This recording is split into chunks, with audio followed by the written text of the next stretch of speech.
Aries. Welcome to your March tarot reading, and this is a general reading.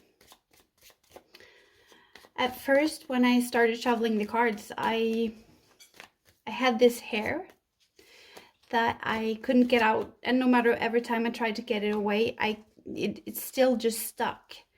So that leads me to think that you are dealing with a situation that is very hard to get rid of. It's not anything dramatic or serious, but it's a nuisance, like it's annoying and it's bugging you, and you might have tried to get rid of it, but it's just keep returning back into your life. So I feel that's the vibe that we're starting out this reading with. This card also, it's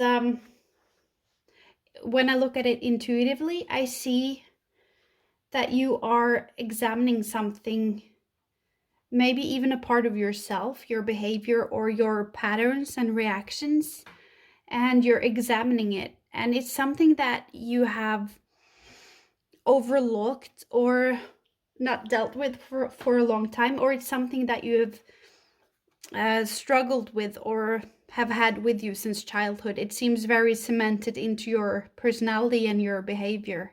And now you're shedding light on it, and you are examining it and being honest.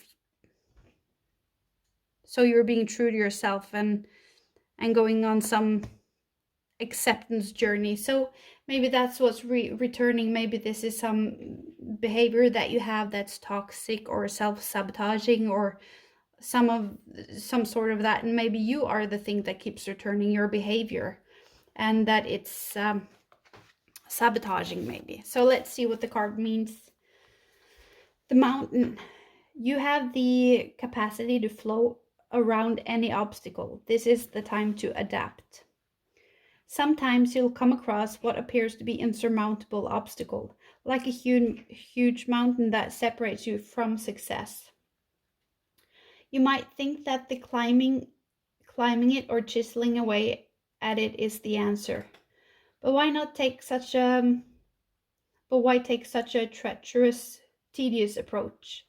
Be like rivers that flow around mountains naturally. You'll move past this obstacle relatively quickly if you choose an easy way around.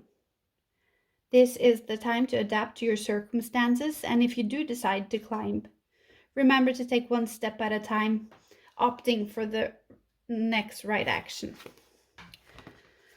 So that makes me feel like I want to pull out some card and just see the current situation, to just see what's up. Yeah, we can take these.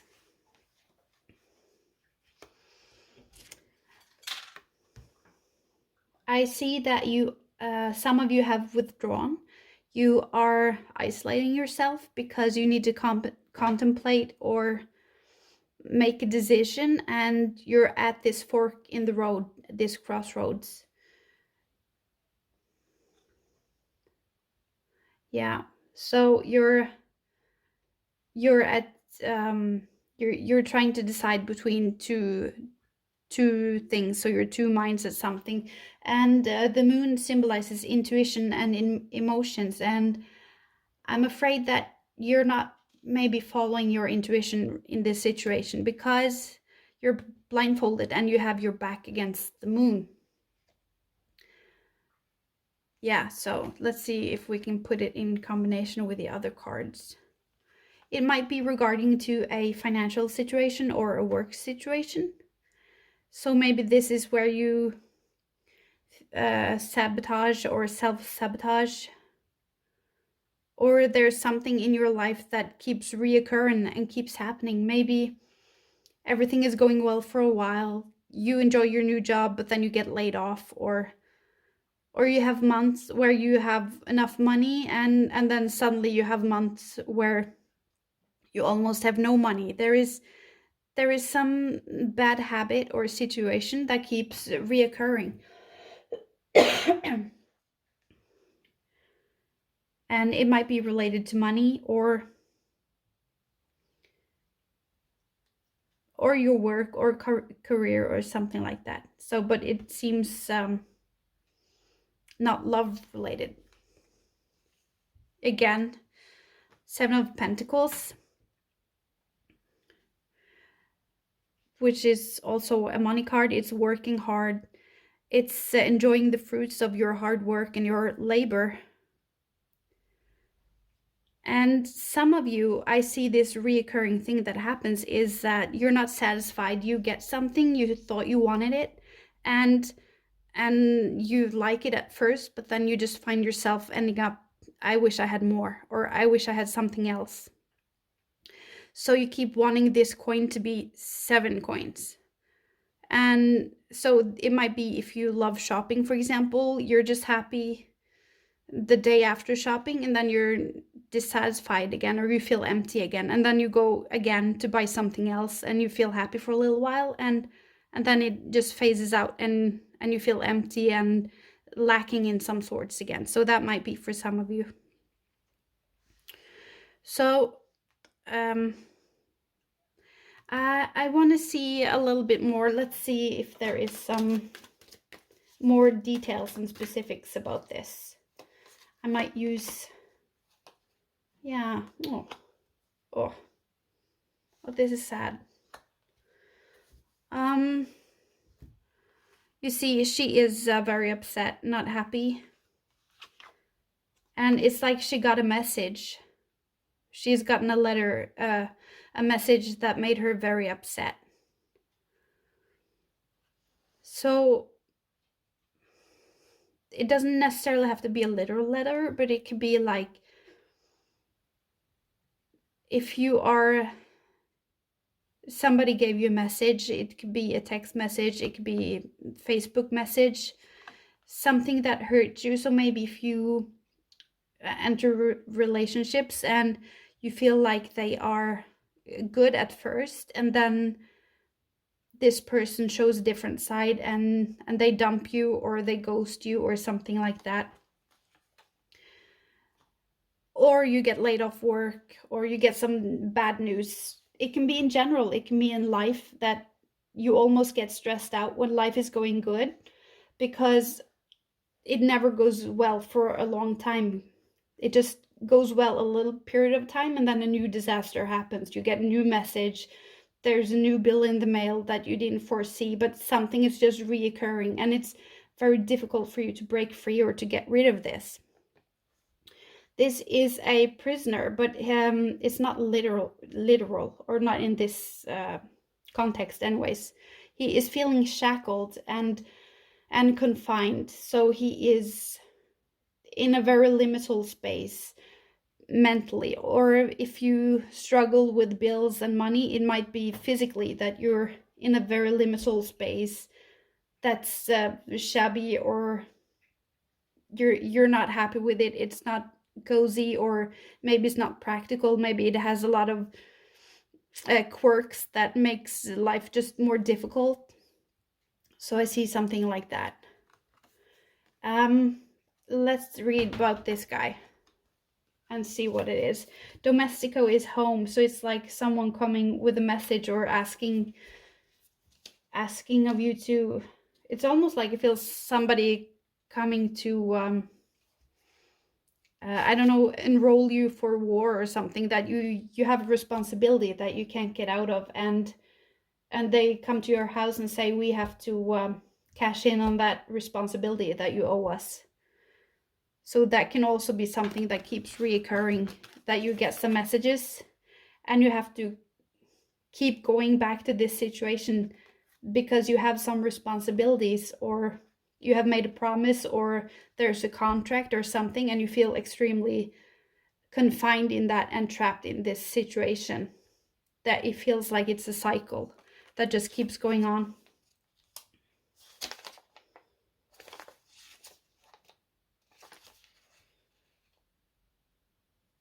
Yeah, I'm not gonna look for that because I felt that was a clearer message.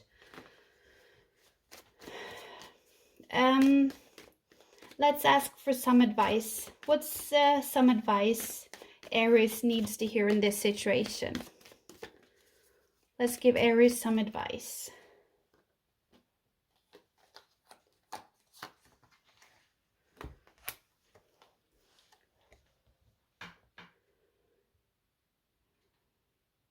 I feel immediately, avoid avoid communicating and avoid participating. Just don't go there.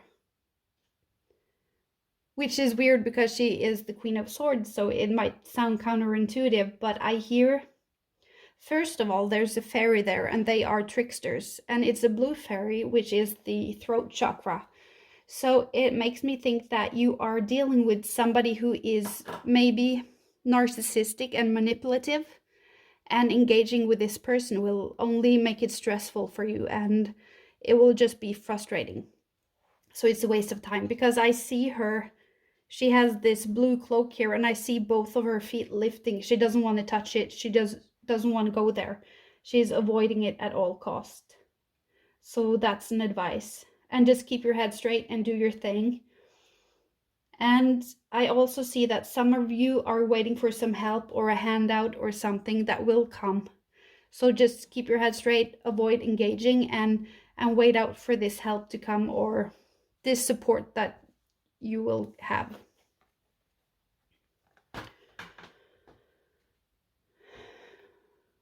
And I see that you have to, the advice is to be careful with money,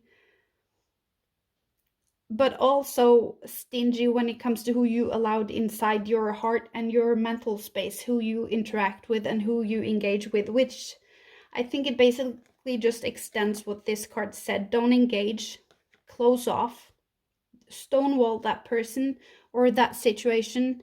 It's just gonna drain you. This person or this situation doesn't want solutions and communication. They want to win, and it's a completely different ball game. You're never gonna win. It's just gonna cost you your mental health, your energy levels, your good night's sleep. So just avoid it. That's your advice from spirit, to just do that. So I want to see the root of this situation. What's the root of this?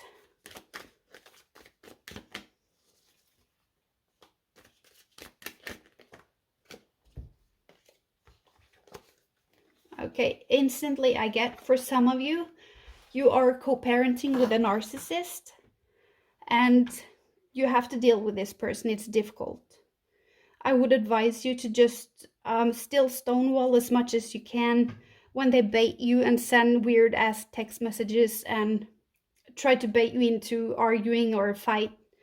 Just answer only what they asked. If they give you a whole list of how horrible you are as a parent and stuff, and at the end come pick up at this and this time, don't answer anything. Just say okay. So just keep it to a bare minimum and don't fuel that fire. A narcissist is like a flame. You just have to choke it. Don't give it oxygen and just leave it. And just, yeah, don't engage. It's just not going to help you at all.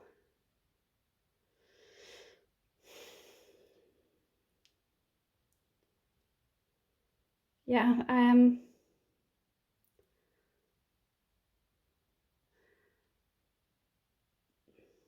yeah, that's the strongest message I get, actually, about this situation. But I also see that somebody you met appears as a boss or as a coworker or something like that. They appear very kind on the outside, but it's just a game, because this person is gossiping and making intrigues, and they really enjoy it. They like making drama. They live for the drama. But you know what? I did the whole reading and I finished it, and I had run out of space on my phone, so I wasn't filming anything after 14 minutes. But anywho, let's just continue. The other thing I see is that this is a very deceptive person that comes, or deceitful. They come across as being very nurturing and always being helpful, but it's just they're nosy. They want to get in on everything. They want to have the gossip. They're very gossipy. You can't trust them with your secrets or with your stuff. For some, it's a friend, and for others, it's a mother or maybe a toxic sister. It can be different for everybody. But this is a little bit of the root of the problem. For a small fraction of you, this could have been you, that you gossiped or said something you shouldn't have said, and it had great repercussions, and now you're paying the price of that. But I don't feel that's for a lot of you.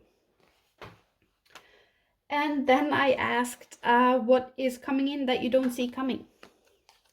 So I firstly saw in this card that this situation is very confiding for you, and many of you will be trapped and immobilized by the law. Like there are actual legal stuff that makes you not able to, maybe you can't move from state to state, or maybe you have a restriction order or something that your toxic ex filed for or something. But there's also, for some of you, there's some legal stuff that makes you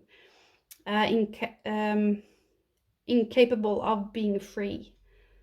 And for others, these swords are gossip or evil words.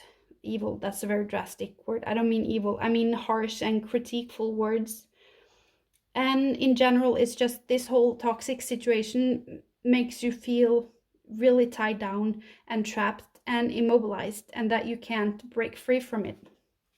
And then I got this card, or you got it, Aries. And I really get the sense that somebody comes in, and I hear the word absolution. I'm not sure what that is, and I'm not sure if you do it. Is this absolution? I don't know what it means, but this is what I see, and I hear I absolve you, and that you get absolution. And I see him doing this to her, and it means he has the power to take away these swords. He has the power to untie her. And also I see, when this is happening, I see all this barren wasteland is becoming extremely green and luscious, and this toxic body of water with a lot of toxic waste is being purified, which this body of water symbolizes your emotions. Something gives you extreme pleasure and happiness and joy. Pleasure, that's the wrong word. I mean joy. Something brings you back to life. Yeah, so this might be, maybe it's a religious institution, or it's some legal stuff. Maybe you have been in a court case, or maybe somebody sees your side and can witness for you, or pick your side and make your voice heard. Maybe some parents at your kid's school, and they can testify to how your toxic ex is, and they know that you are the one speaking the truth. It could be basically anything, but someone, a very strong authoritative force comes in, an authority, and they give you absolution. They help you and they free you in some aspect, or in this. And then when I shuffled the cards, I had this card under the deck like this, and I felt very scared to take it. I was afraid and I was hesitant, but I really wanted to, but I was very unsure and doubtful, but I took it nonetheless. So, oh my God, Aries, is this for real? This is the third time or second time I ran out of space again. I don't know what's going on, but it's kind of poetical because it keeps reoccurring and it's fucking annoying. So I won't say I'm in the same boat as you, because that would be very dismissive of your situation, but it was just very symbolic that it keeps happening. Anywho, this sword is the truth coming in. It's the truth coming to light. When I see this eagle, I hear this screech, or this eagle sound. I don't know what you call it, but and I get this very sense of American justice and the American eagle, which again just reaffirms this. The justice is being brought to the forefront, and you are seeing justice. And if people didn't believe you, or if somebody lied and slandered and went behind your back, or somebody's trying to take you to court and they're lying, the truth is coming out. And the eagle also has a very great perspective. They see everything. They see all the sides. So the eagle sees it for what it is. So this institution or this person or whatever sees the situation you're in for what it is. And I also see that this truth and this justice is chopping the mountain in half, and the mountain is the obstacle and the burden that you have been walking for a very long time, but it's being split in half. This is the card that I was afraid to take. I felt nervous. I felt low-key happy, but I was like, oh, I want to take it, but I don't know if I should. So I felt very hesitant to take it, but I really wanted it. And when I turned this around, I saw that it was this, which is your new beginning. And to me, that symbolizes that you're not really sure if this is gonna last, or if this is something permanent, or if you can even start to relax in your life, because maybe it will come back and reoccur as it always has. So you're a little nervous, but of course very excited. But you're a part of you is afraid that it's not real and that it's not gonna last. And I also see that because here is the mountain, and you are driving past the mountain, and I feel that you're a little bit nervous. You're keeping your eye on it. It's not like you are gonna be like, oh, but now it's over and I'm just gonna continue with my life. You are still keeping an eye on this situation or this person, and you're trying to just avoid them as best as you can, but you're not relaxed totally yet, because I think you just need some time to get used to this new state of peace in your life, and that things are going well for you. So yeah, that's it. Oh, finally, I made it. It's done. I didn't run out of battery or space. Okay, Aries, I hope you will subscribe so I can make a reading again for you in 14 days. I would totally love that. And I would love to hear how things panned out for you after the month is over. You really deserve this. I love some good karma. I'm so happy that karma is bringing things to justice for you. That's totally awesome, Aries. Okay, so have a nice month until I see you again.